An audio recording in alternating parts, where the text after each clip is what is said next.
4 बार ये एक आना कोई उतनी बड़ी कोई बुराई नहीं है उसमें। एक एक जो छोटा सा ड्रॉबैक आता है जो कि बहुत बड़ा बन सकता है बाद में, वो ये कि ऐसे लोग थोड़े से भोलेपन वाले स्वभाव के होते हैं, अपनी चीजों को लेके फ्रंट में नहीं आ पाते, बोल्ड नहीं हो पाते अपने डिसीजन को लेके। क्योंकि जो एक नंबर है वो क्या है, वाटर एलिमेंट का है। तो पानी कैसा होता है, बहता हुआ, ठीक है, पानी की जो एक फ्लो है वो क्या है, वो बह रहा है वो। तो ऐसे लोग भी बहते हुए से होते हैं।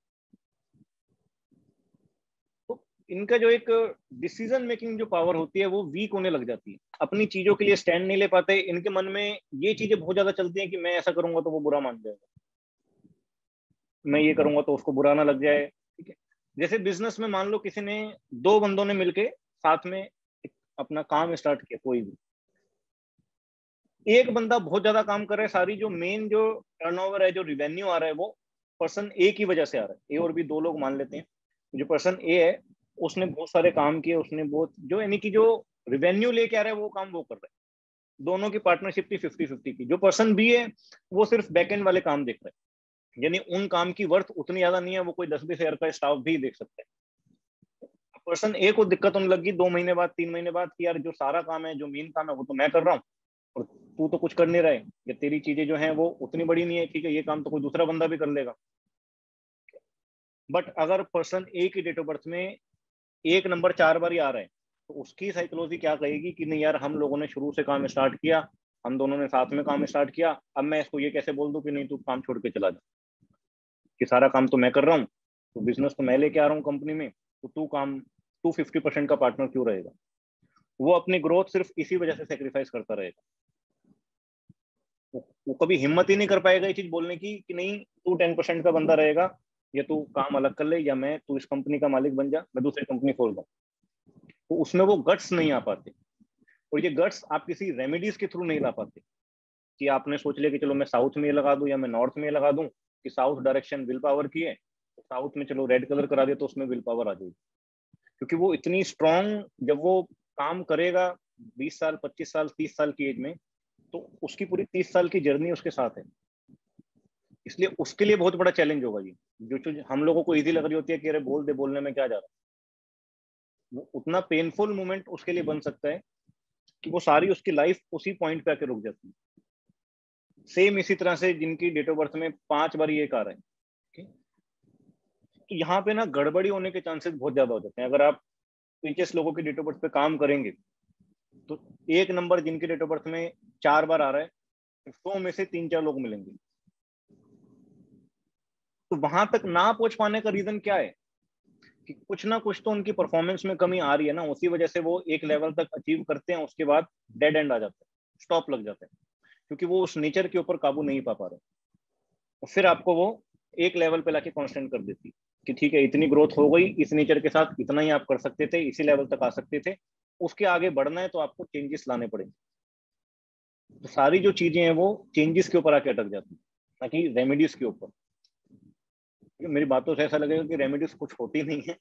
रेमेडीज का बेनिफिट होता है, मैं ऐसा बिल्कुल नहीं कह रहा हूँ कि कोई रेमेडी काम नहीं करती है, बट उपाय के सहारे ना जिंदगी नहीं चलती। जिंदगी यानी कि जो आपके गोल्स हैं, जो आपके टारगेट्स हैं, वो आप उपाय के भरोसे नहीं अचीव कर सकते।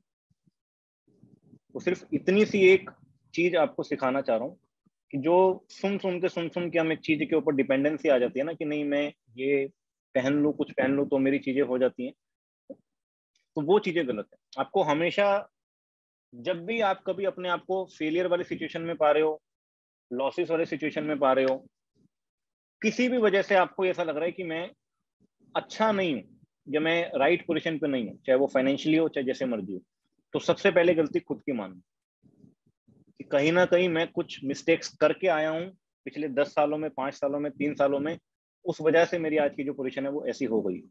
मैं ये नहीं कह रहा कि सडन लॉसेस नहीं होते, बहुत बड़ी चीज हो जाती है कि गवर्नमेंट की कोई ऐसी पॉलिसी आ गई कि आपका पूरा जमा जमाया बिजनेस खराब हो गया, डेड हो गया।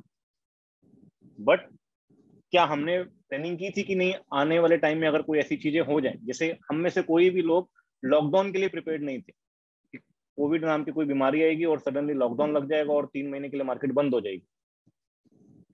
बहुत लोग बर्बाद हो गए उसमें, बहुत लोगों का बिजनेस एकदम खत्म हो गया। बट क्या सब लोगों का खत्म हो गया?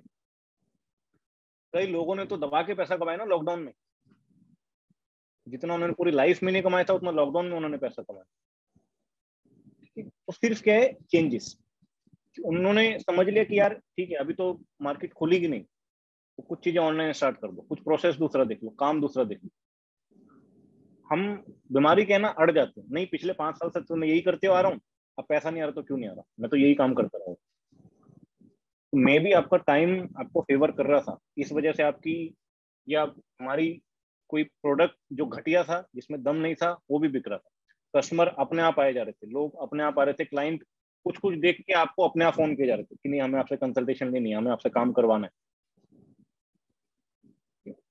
अब वही चीज टाइम अपनी तरफ से आपको सपोर्ट नहीं कर रहा, कि दशा महादशा बदल गई, अब आप न्यूट्रल मोड पे आ गए, ठीक है, ये टाइम और टफ आ गया, तो जो हम काम कर रहे हैं, जो एफर्ट्स कर रहे हैं, अब उसके भी हमें उतने रिजल्ट नहीं आ रहे। फैक्ट क्या था कि हमारी चीजें उतने बड़े स्केल पे नहीं थी कि वो हमें उतना कमा के दे सके। तो सिंपली आपको जस्ट अपने प्रोसेस के ऊपर काम करोगे ना, तो आपको बहुत सारी रेमेडीज करने की जरूरत नहीं पड़ेगी। बहुत लोग आपको जिनकी डेट ऑफ बर्थ में 5 बार एक आता है, बहुत हाई पोस्ट पे मिल सकते हैं। इंदिरा गांधी की डेट ऑफ बर्थ में 5 बार एक था, तो उसको आप एग्जाम्पल नहीं सेट कर सकते कि नहीं अच्छा उसकी डेट ऑफ बर्थ में भी तो 5 बार एक आ रहा था, तो नहीं मैं भी 5 नंबर 1 वाला हूँ तो मेरे को भी वो पोस्ट मिल जाएगी।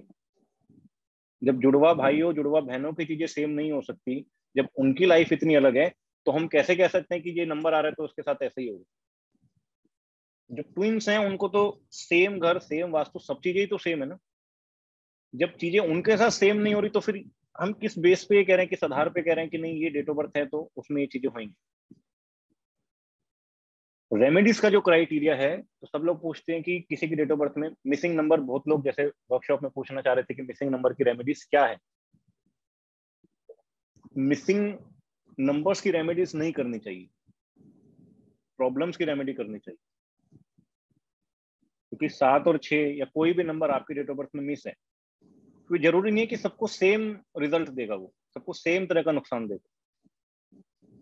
हम डॉक्टर के पास जाते हैं ना, तो डॉक्टर दवाई नहीं लिख के देता कि हम सामने खड़े हो गए, नहीं तू बता मुझे क्या दिक्कत है। दिक्कत बताते हैं ना कि भाई मुझे बुखार हो रहा है, फीवर आ रहा है।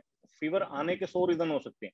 किसी को विटामिन की कमी से फीवर आ सकता है, किसी को ठंड लगने से आ सकता है, किसी को एक्सर्शन से आ सकता है, किसी को हीट से आ सकता है, ठीक है। तो टाइफाइड हो गया, डेंगू हो गया, क्या हुआ है, तो आपको जब ये पता है कि ओके ये डेंगू है तो इसका ये ट्रीटमेंट, हम रेमेडी बुखार की नहीं कर रहे हैं, दवाइयां बुखार की नहीं दे रहे हैं। दवाई किस चीज की दे रहे हैं, डेंगू की दे रहे हैं या मलेरिया की दे रहे हैं, टाइफाइड की दे रहे हैं। तो ये देखो ना कि उस बंदे को समस्या क्या है, उसकी रेमेडी करनी चाहिए। अदरवाइज वो क्या होगा, 7 और 6 मिसिंग है तो चल ठीक है, तू ये विंचेम लगा ले, तुम घड़ी पहन लो, तुम लोहे का कड़ा पहन लो, गोल्ड का कड़ा पहन लो, बट उससे ऐसा थोड़ा है कि उसको सारी चीजें मिल जाएंगी। वो रेमेडी उसको एक लेवल तक सपोर्ट कर देगी, वो खत्म होगी। कोई गोल्ड का कड़ा पहनने से या घड़ी पहनने से हम ऐसा थोड़ा है कि हमारे को सारी चीजें हमने अचीव कर ली।